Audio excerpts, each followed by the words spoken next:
John Snyder, please return to home base, please. We are underway. Welcome to the December 4, 2018 edition of Chralotte Rotary. It's hard to believe it's December already, but it is. We'll open with an invocation from Bill Costangi.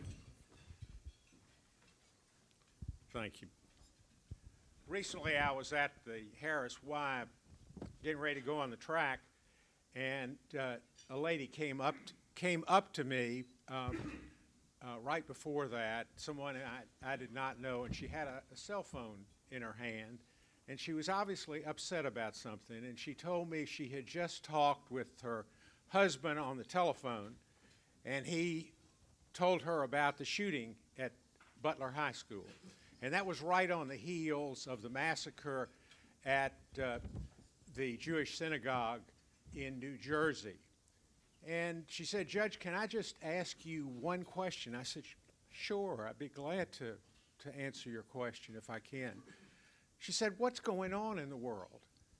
She related to me what her husband had told her, and she said, "Why is there so much anger and hate out there?" I didn't give her a very good answer. I empathized with her, but I thought about it, and I know all of us here wrestle with that question over and over when one of these tragic events occurs. So I'm going to offer this brief prayer in response to her and in response to our wrestling with this question. So I hope you'll please join me for just a moment of prayer and reflection. O Lord, our God, we are blessed to be enveloped in your abundant light, opening the pathway to lead us through the clouds of darkness that foster false division, virulent hate, violence, deceit, and despair. Give us the clarity of vision to recognize the vulnerability of the human condition and our responsibility as our brother's keeper. In this season of rebirth and enlightenment, set our feet on stable ground, guided by the glow of your eternal light.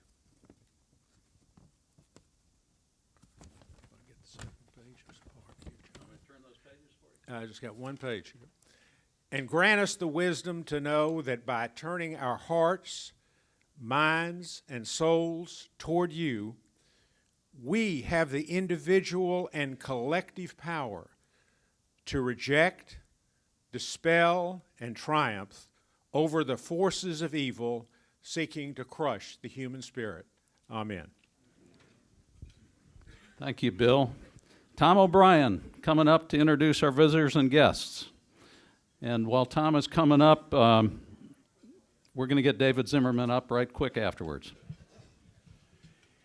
If I could ask all our visitors and guests to stand when I announce your name, and stay standing so we can give you all a warm Rotary welcome, that'd be just great. Our visiting, we don't have any visiting Rotarians today, but we have guests, Jim Ashcroft, who's a guest of Pierce Ward, Alice Ritchie, who's a guest of Catherine Bracey, Rob Wright, I hope his brother's buying him lunch. Welcome back, Rob.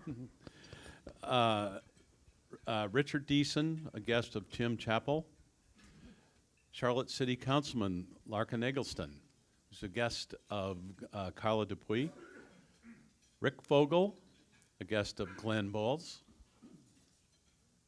Sean Long, a guest of Lynn Johnson, Paige Hull, guest of Ed Kaiser, Kent Weymouth, a guest of Biff Berkler, Johnny Butler, a guest of Brian Karn, Kuba Govertz, our exchange student,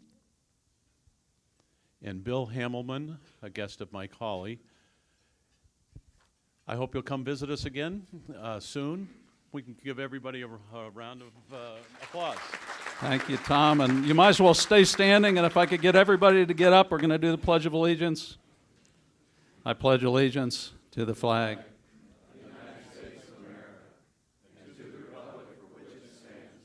One nation under God, indivisible, with liberty Thank you. And we've got the co-chair of the composite committee, David Zimmerman, with some history. Thank you very much. All right, we have a quiz this morning, a Rotary quiz. Everybody pay attention.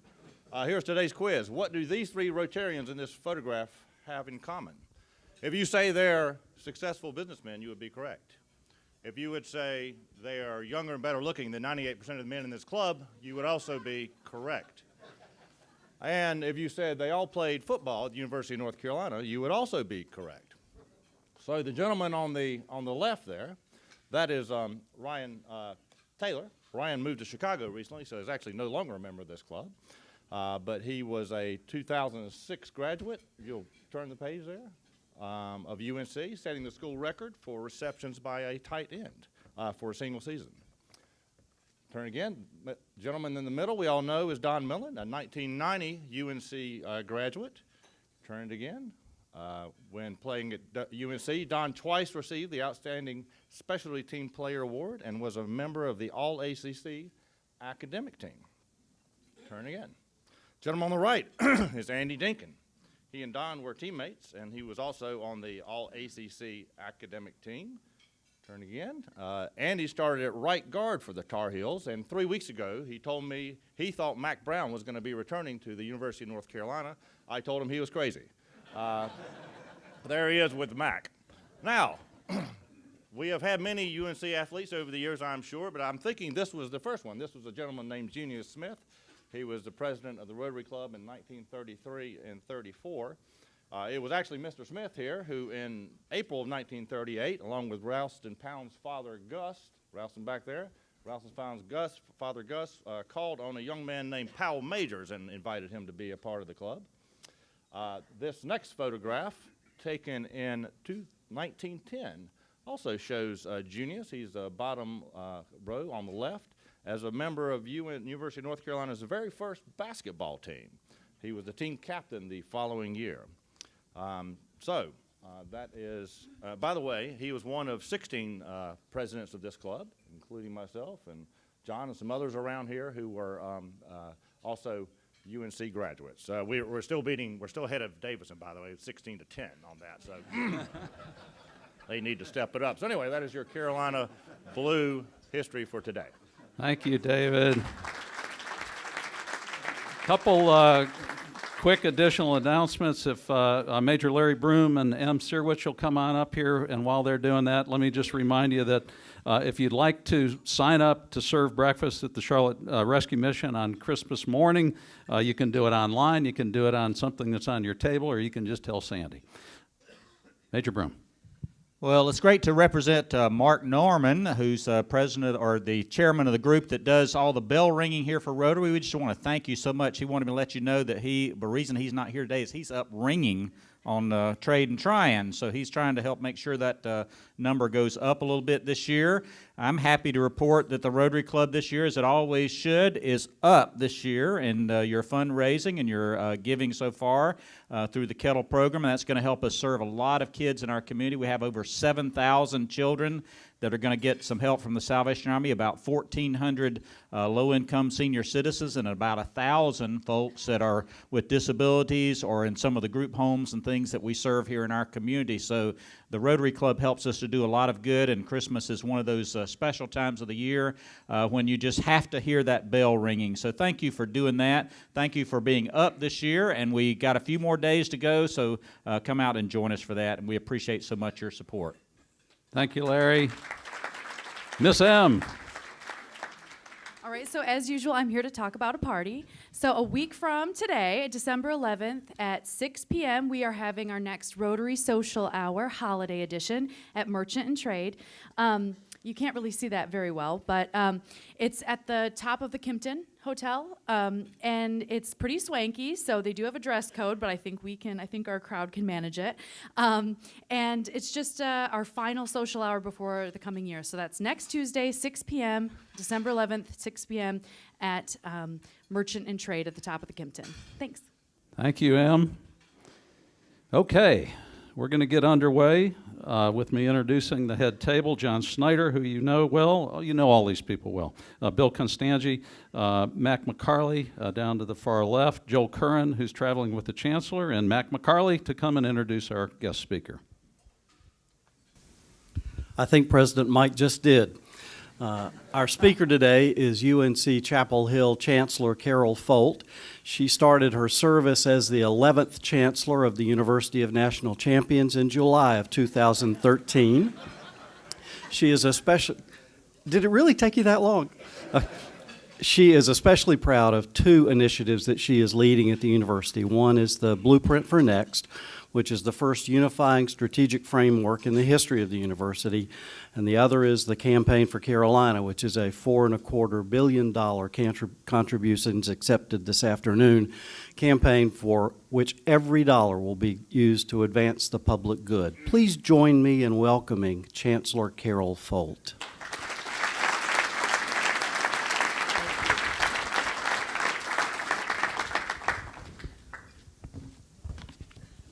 Thank you, Mac. It was nice. They took down the big lectern so I could actually see all of you. So I give you high marks for that. That's a great one.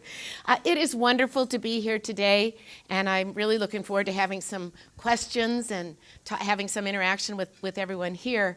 I have such an admiration for the Rotary Club and what you stand for, especially this strong ethic of service to your communities. You bring people together in community, and you extend that community. And of course, I think that just dovetails so well with University of North Carolina, Chapel Hill, Chralotte. All of the universities in the system carry with them this deep, deep belief that our mission is to serve the state and to educate the workforce of the future, to do the discoveries that advance the state, and to serve in the public good. So it's wonderful to be here, and I know we probably have some people that are associated with UNC Chralotte here today too, and so I say it's great to have people from one of our sister universities. I thought I'd ask how many people are here that went to Chapel Hill or had students, kids that went to Chapel Hill? Okay, so that's a pretty big group. How many of you knew someone that went to Chapel Hill? I'm going to get you all. There's going to be someone that might have gone to another blue school that's going to have to raise their hand. Has heard of Chapel Hill. No. And, you know, it is an amazing privilege to be a chancellor at UNC Chapel Hill, but I believe for all of my colleagues who are chancellors or presidents of universities right in this particular era, one of the things we all know is that the only thing is that is certain is that it's uncertain. So I go back to my first invitation here, which I think was to speak to you on August 21st, but a certain statue was toppled on the 20th of August, and I was unable to make it, and I'm scheduled to speak today, and yesterday we had a presentation at the Board of Trustees for our plan to move forward, and I'm going to be happy to talk about that, and I know you'll have questions. It'll give us an opportunity to really talk. But one of the things that I think is really important when we look at what goes on in universities is that we are so complex. We are running in so many different avenues. We're educating students. We're doing great research. We're working in our communities. We're having sports teams. We have all sorts of philanthropic arms. And we have to keep remembering that we work together in the common good. And that's why it's such a privilege to be a part of UNC Chapel Hill and of what I believe is the outstanding system in the nation, the University of North Carolina system. This is a big week for us. There's always a big week, and I was glad to see a picture of Mac Brown. It was a wonderful opportunity for us to welcome Mac back. You know, and if you look at universities frequently, something like a change in a coaching position is often a very difficult situation for universities, and there are two reasons that this one went so well, and one of them is that Larry Fedora is an incredibly gracious and fine man, and he handled this so well. He had built a team that had great spirit, and so some of the things that accompany a change in a tough business where many things count were not ours, and he was being succeeded by an amazing person who is also such a gracious, wonderful, high character person coming into the community, and that transition has been quite exciting. Tonight, Mac's actually going through his induction into the Hall of Fame, and then he'll be coming back. He's already working. He's on board with his wife, Sally, but I know many of you probably know them. So it was a wonderful opportunity to have them back. You know, and that whole athletic aspect of our university is really important. More than 1 million people visit our campus every year because they come back to see athletic events. And then they do so many other things. And it's so important that we learn the lessons on how to do that right. I certainly dealt quite extensively with the NCAA in my first years here. But if you're going to take these opportunities to really grow, I think we have done that. Every single time we have something that comes at us, we have to embrace it and move forward. When I went just on Sunday, the women's soccer team under Anson Dorrance was fighting for, I think it's 22nd or 23rd national championship. And you know, 3 seconds away from winning it, because that's what it took for them to get that darn goal that they shouldn't have gotten. But you know, that was an amazing event. Mac was there, Roy Williams was there, Jenny Levy was there, Karen Sheldon, who had just won a national championship, was there. The coaches and the entire group support each other. And what was even better were that all the students, and I'm going to talk about the athletes from all areas, were there, because it is a community where people want to help each other and bolster each other's success. So those are the kinds of things that I have the real honor to see every day. We have, and we are at a very exciting time in our history. And that is because we have come together around the blueprint for next. When I first came, we had what happens at many universities, and I know there's some faculty and others from UNC Charlotte, they'll understand that. That is that every place is always thinking about the future. And I used to kid around and say there was a strategic plan even for the second floor South building. So it wasn't that people weren't planning. Everybody is planning. You aren't a great teacher and you're not a great researcher if you are not thinking about the future all the time. But what we had not done was taken the real work to try to coordinate that, so we were all understanding what were the key principles that were guiding us forward as we were making decisions that could help us be the great university we are and see ourselves move forward. So we brought together everybody, we took a time to do it right, and we created this Blueprint for Next, which was the first strategic planning framework for UNC Chapel Hill. And what's you'll probably all appreciate, many of you have probably done your own strategic plans in your businesses, it fits on one page. That is unusual for universities. I say it again, it fits on one page. And that's because it was almost easy for us to say we know who we are and what we need to be. And the first has 2 pillars. One is to be of and for the public, that we serve in the public good, and that includes a major commitment to making sure that this university stays affordable, accessible, and excellent for generations of students. And I'll come back to that, because that is really a very critical piece of how we also serve the state of North Carolina. And it has other pieces within that. One of them is trying to be the open space of democracy, where we work with our students to deal with the difficult issues of the day, which we all are wrestling with, I certainly am, in a way that can actually help move those conversations forward. The second pillar is innovation made fundamental. And that is where we see our role is to be leaders in discovery and bringing things back to this state and to the world from this incredible faculty and those students and staff, and using it to really develop our local communities, saving lives across the world. So at the time that I might be dealing with the Confederate Monument, a national championship, hiring of many people, I've also got people trying to cure AIDS and solve autism, and trying to build companies that are going to lead to more jobs and create opportunities for all. So that's really what a university is like. To get that innovation made fundamental, we also have to do something that's harder than every other piece. And that is we have to innovate the way we run the university. You know, we are great. Universities are wonderful. They've been around for a long time. But they also are very siloed.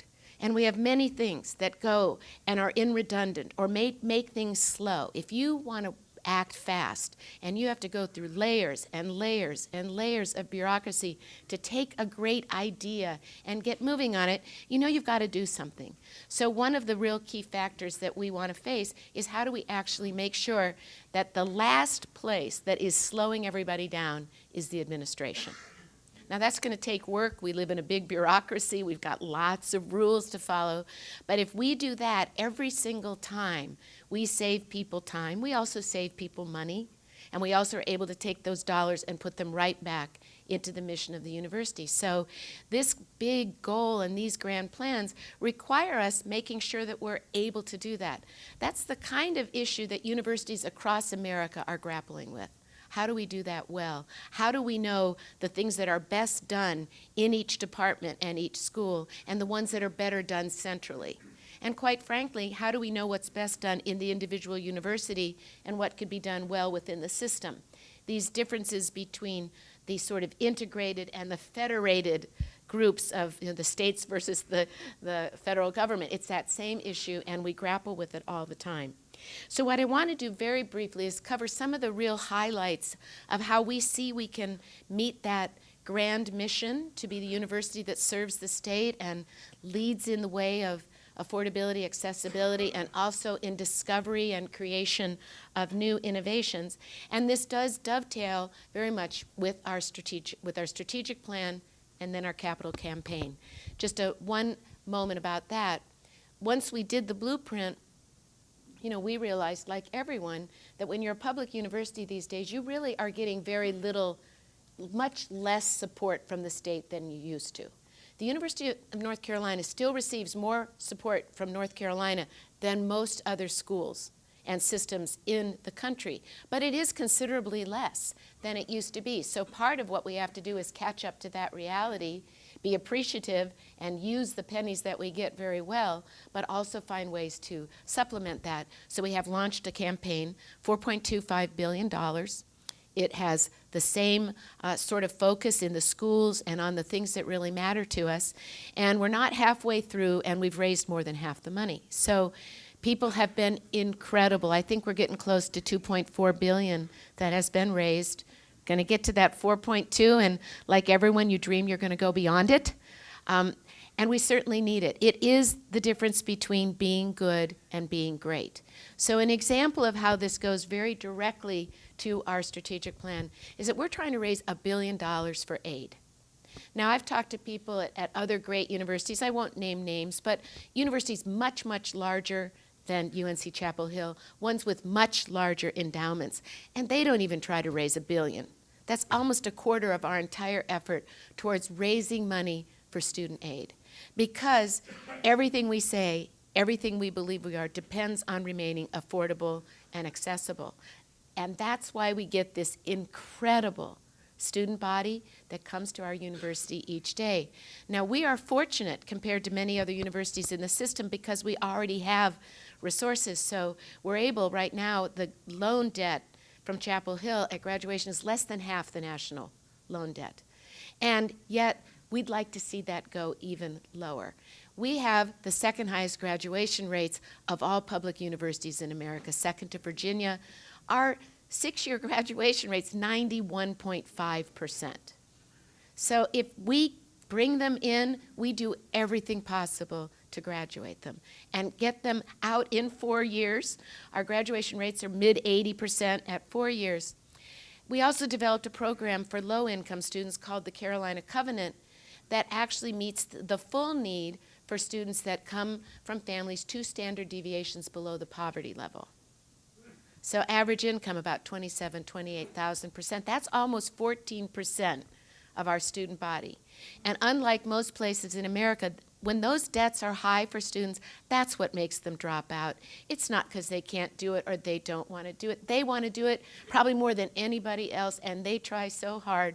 But when debt gets high or when families call and need them, they're going to be the first to go back and support that family. That Carolina Covenant has resulted in almost a 30% increase in graduation rates for some of the most disadvantaged economically, and that we're less than 4 points apart in graduations with our student body and the rest of our students in the Covenant.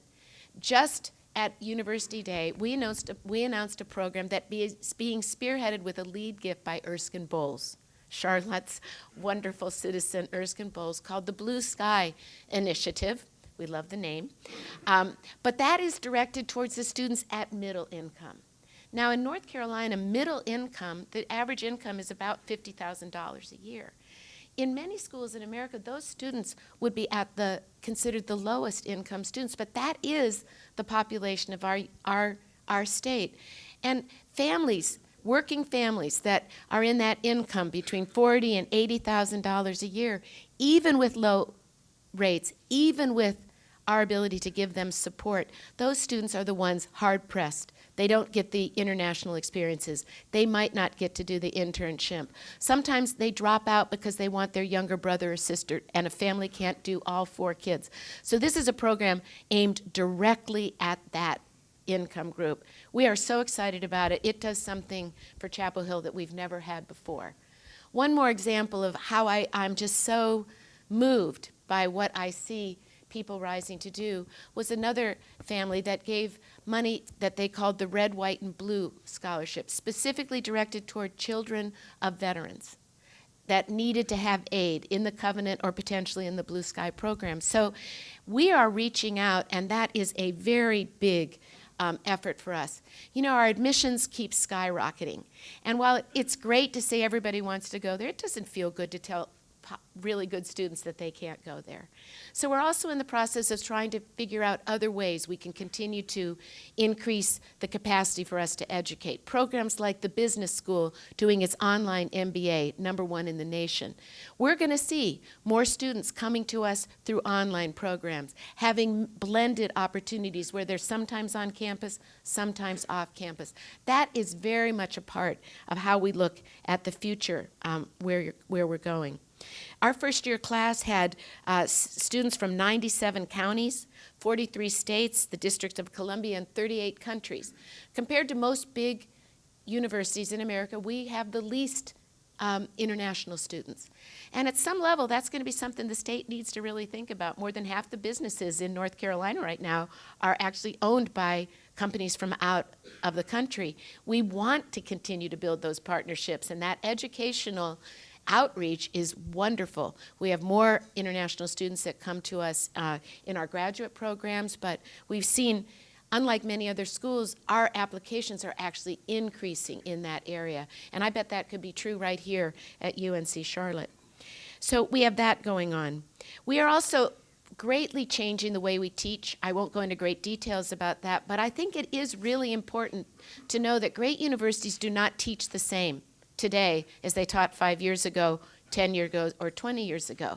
Many things are the same. We still have a core basis in the liberal arts because we believe in that depth and breadth and critical thinking, but it's much more hands-on, it's much more outreach-based, it's much more independent learning, and a lot of that is what people consider the highest benefit teaching methods possible. We also see that that's going to continue. I think we're about 50% of our students are doing international experiences. Every time I talk to CEOs, every time, they tell us that when they hire people, they want to know that they have the international competency that they need in their companies to be able to do that kind of outreach. So that's something that we need to do, and we believe that others need to do. 97% of our students are going on to jobs in their preferred fields. But this is the really interesting statistic about that. What people think they want right now might not even exist in 3 years. I truly believe that we are seeing a real change in the job market. We all know it, but we're going to see a loss of old jobs, and we need to see an emergence of new jobs. So we need to get those students that when they graduate, they're not set for just a single position. They need to be the people that are creating the new positions, that have the skills that everybody wants as they build out, evolve, and change. Some of that change is going to create a whole new set of jobs. I saw a great conversation with Melinda Gates, and they had done a calculation about how many jobs were lost when they developed the Excel spreadsheet. And it was a pretty big number. But within 5 years, it was more than 10 to 100-fold new jobs that had been created. So I think we have to stop worrying so much about the loss of jobs that go with high tech and advanced learning and start thinking much more about the new jobs and the training that we need to owe our students and our communities to take advantage of what is on the way and what is coming. There's good stats about this state, and I think it's over 50% of the jobs just projected in the next few years are going to require post-secondary education, and a growing fraction of those require master's, PhD, professional school education. If we're going to be the knowledge economy state that we can be with the starts that we have and the assets we have, a lot of this has to be what we're thinking about. For us, a lot of that comes back down to research. We became the 5th highest federally funded research university in America just a couple weeks ago. And that number 5 is pretty incredible. I always love to do a quiz and see, can anyone guess who's above us in that number 5? Who do you think are the best funded research universities in America? MIT, Harvard. MIT, Harvard, no. Hopkins, number 1. Stanford? Michigan? No, not Texas. Maryland, California. Nope. Nope. NC State is an amazing powerhouse in those engineering schools, I'm going to say.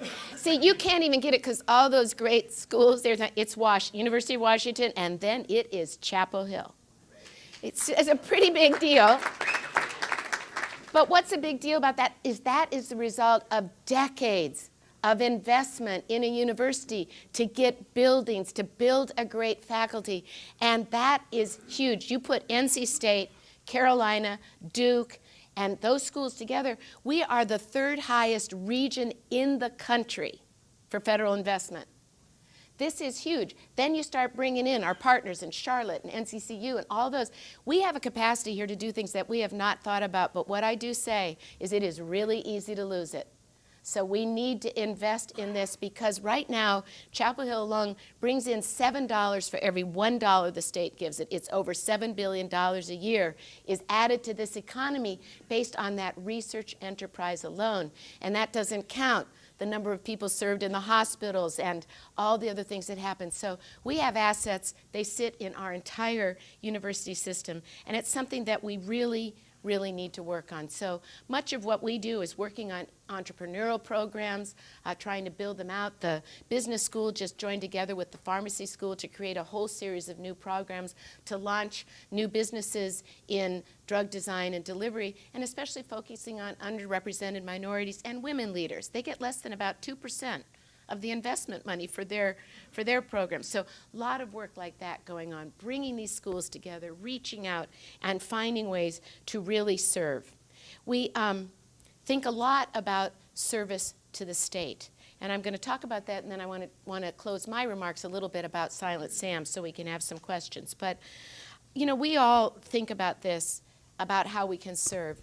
I was especially taken this year when we had Hurricane Florence. We've had these terrible, devastating hurricanes. And at one point, we were going to be a direct hit. I think Charlotte was going to be too, but it veered off.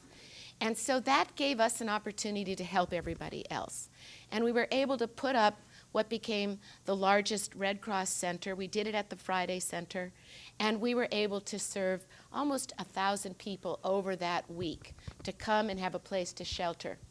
But that kind of giving and watching the community come together around that was just a very telling and remarkable service that all of our universities can still form. Unlike most places, we didn't put it in a broken down gym. We put it in the best place we have on campus, which is the Friday Center. We had people in there, honestly, we're going back to nothing, but that moment when they were there, when they were receiving care, when their kids were there, they got to meet the basketball team, the marching band, every single person on campus wanted to come help. It was a moment when we could serve our community. And so I think I speak for all the universities when I say, and many of our universities were really suffering, that service is real for everybody. I retain faculty who could go any place in the world because they believe in that. And so I think that's something I really wanted to share with you. So what I want to do in just a couple minutes is just talk to you a little bit about what we just did yesterday, and maybe I can give a little bit of emphasis to things that I think you might have been reading. It's a very complicated story, and I think people are trying to get the facts right, but it's not always being presented in the way I think it should be, or I'd like it to be. So I'm just going to tell you a little bit more about it. But you know that we were given the opportunity by the Board of Governors to give a plan. And in all the time we've been here, that's the first time that we were asked and given that authority. Long details could go into that, but we aren't an entity by law that can even approach the Historical Commission as an individual freestanding university. So if they approve this plan, we'll have the opportunity to go to the Historical Commission and determine whether our plan meets that law. So that's what we're trying to do, is come up with a plan. They wanted a plan that would meet the law. And we said, we're going to stick to that. We're going to find that. And we hired an amazing crackerjack security team. We looked at every single thing you could possibly do, and we came up with what we called a 4-point plan. The importance of this is that for the last 3 years, we've been working on contextualization. And the Board of Trustees in 2015 had said, we need to build a center for education and history that takes America's oldest public university that has been around since the birth of the nation up to becoming the 5th highest research university, and tell that whole story as it's lived out in our campus through slavery, emancipation, civil rights, the birth of the research university, all of that. So that was all part of it. And in our resolution, we believe that the very best thing is to include the artifacts of the statue as part, but certainly only a part of that long and storied history, and make it available for people to have training, education there, but that this center, which is being cited as $5 million, is much larger. It's a much broader enterprise, and it's one that we've been working on for a long time. It, we believe, fits the law. We think it could actually start happening if we can get people engaged. The truth is, no matter what, we're going to continue the efforts of that center, because we need to be part of telling the history and engaging with the community on that. So it also included expanding that history task force. We've got many other things going on in the center of campus that we're already using to have lots of descriptions and contextualization. We had approached the Museum of History in Raleigh, and they said they couldn't take it, that they couldn't take it unless the law changed and the Historic Commission was ready to allow it. So that wasn't a pathway open to us right away. They said it would cost $2 million to put it there. And their reasoning, too, is that wherever it goes, it needs contextualization. That's what we need to do with all of these parts of our history, is not run from them, but contextualize them. So that was their idea. And then we believe, very important, that we also put in something in the place where the monument stood that could be used as a place where we could recognize and celebrate and honestly tell the story of the university in that location. So that was the 4-part plan. And now it has to go to the Board of Governors. They need to determine the next steps. The Board of Trustees and I were very clear, and I'm going to say it here, that especially after we read all the security reports, we really do have a preference for it going someplace like the museum, or potentially to a cemetery or other places where it could be part of a larger contextualization and would not be part of our needs for public safety. But that's not in our purview right now. We're going to continue those discussions, but we also stuck to the commission that we had, which is to develop a plan that would be allowable in the law and that we thought really would advance this long-time standing plan for contextualization. So, it's all in a day's work for a university to be facing the greatest discoveries of the day, the most amazing stories of opportunity and grit and determination from our students and staff and faculty, to be reaching out to do service for tiny little communities that have no one that can help serve them, to trying to save lives in clinics and hospitals across the nation, and to deal with the issues that are present in American society. So, if you're an educator or you're a person that really believes in opportunity and access like I do, you don't choose which of those are the ones you deal with. You deal with the ones that come to you, and you find your best team and your best determination to go forward towards them. And so I think I can say, like almost anyone you would talk to at a university, that that is our mission. And it's especially the mission of the public university. We have a mission unlike a private. They don't live in our world. They don't have that same adherence to the laws, but they don't have that same fundamental mission that we live to serve the communities in which we're found. And so I love that mission. You know, I came for that mission, and I think you're all part of that mission in being part of the Rotary. So it's great to be with you today, and why don't I open it up for some questions? Great. Thank you.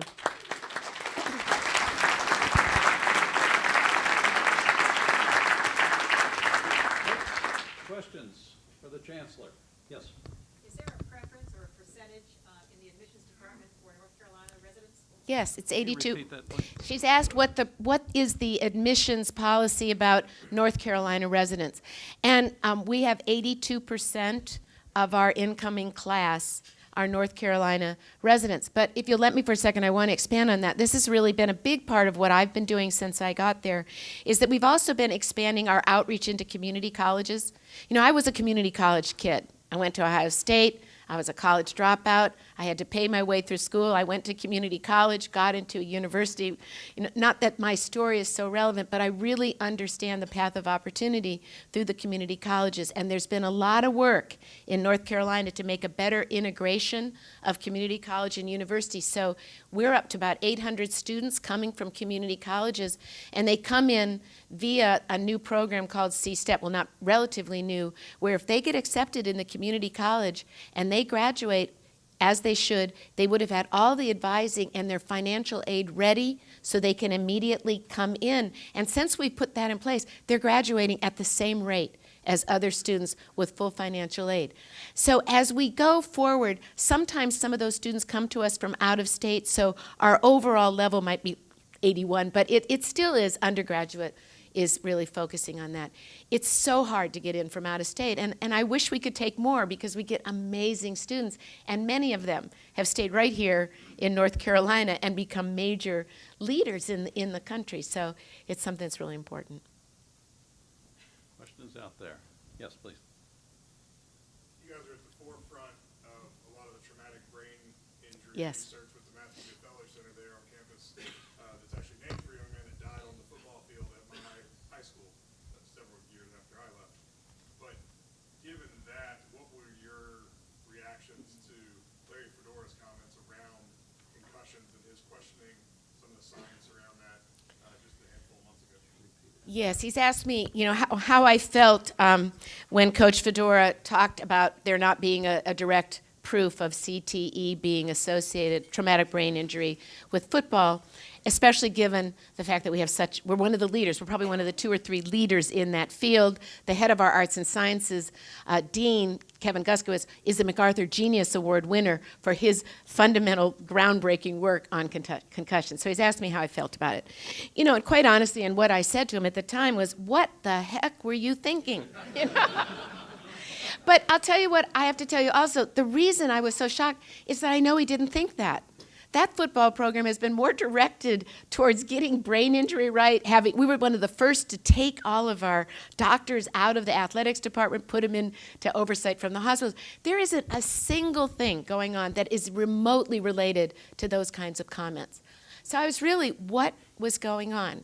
And so of course, and Kevin and I are talking, because again, we are this great research university. We know what is, if I had had a single doubt that he was acting in a way that was not consistent with what was important, there would have been a completely different set of questions between Bubba and Larry and I. So I think we understood that.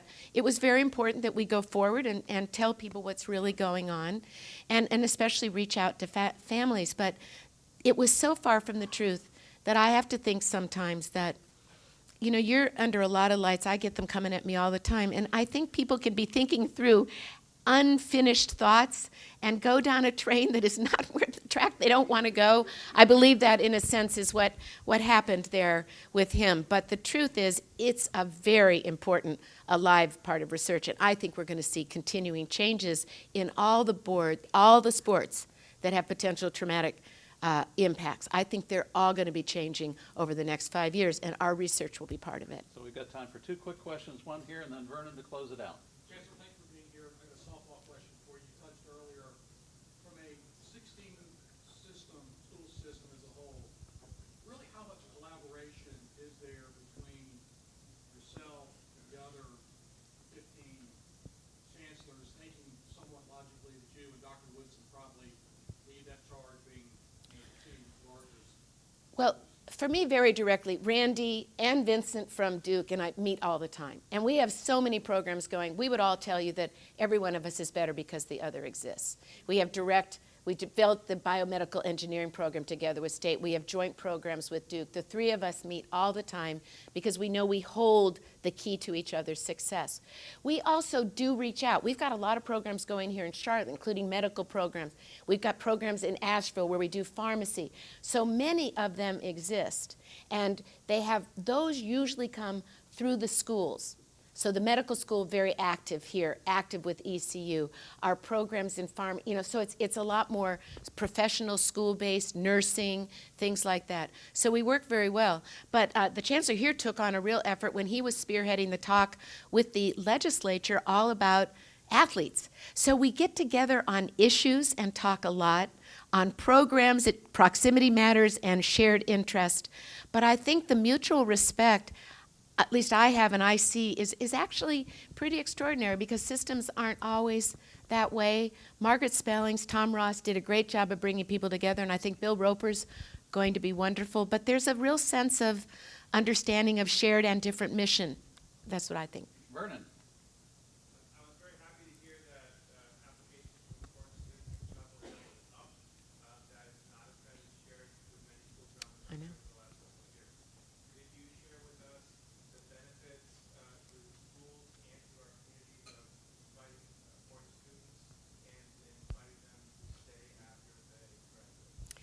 Yes, he's asked me, what are some of the benefits you get of having more international students, not only in our schools, but staying to graduate? Well, I'm going to step back and go, probably everyone here has an immigrant, not everyone, but most of us probably have immigrants not very far in our history. My grandparents came from Albania. My dad, we all have that, and came, stayed, and I think they have been part of what makes America such a special and vibrant culture. So I think we all know that. We also know that students that want to study, the greatest brain drain is still coming from out to us. And there is no doubt that our great Nobel Prize winners, our great research, all those benefit from people from outside. So to think that we are going to be great if we do not allow that continued infusion at the research we've done would be remiss. But now we've moved to undergraduate students. It used to be you primarily went for graduate students. Undergraduates from other countries are coming. And, I think that is really important because they stay. What we tend to see is that they come from countries where the country wants that interaction. And if you follow their relationships, they usually are ambassadors for good back in their home country. England used to be great at this. People would train at Oxford and Cambridge, and they became the leaders in virtually every country they ever went through. So they had built this goodwill, this cultural experience from people going back. But we get a lot of it from people coming and staying and helping us link with those other countries, develop opportunities. There are markets that have not been touched in many parts of the country that you just can't go over there by yourself without having that connection. So I think of many things like that, as well as just the way it enriches the educational experience. There is nothing that our students want when they come that says they want to go sit in a room with someone that did exactly what they did their entire life growing up. They all come, they all say, now they do all still congregate to some extent like that, but that's what they want, and we know that's what builds a great educational and community spirit. So I think all of those things are true for students that come from out of the country. So thank you. Let's give Chancellor Folt another big round of applause. Thank you for coming. We very much appreciate you coming to visit with us in Charlotte. So pay attention to this now. We are not meeting here next week. So if you show up, you may have a good time, but it's going to be by yourself. We'll be at Covenant Presbyterian Church in Dilworth in the Fellowship Hall. And we look forward to seeing you then. It's Ellie Clary production, How I Got Where I'm At, and we look forward to seeing you there. We're adjourned. Thank you.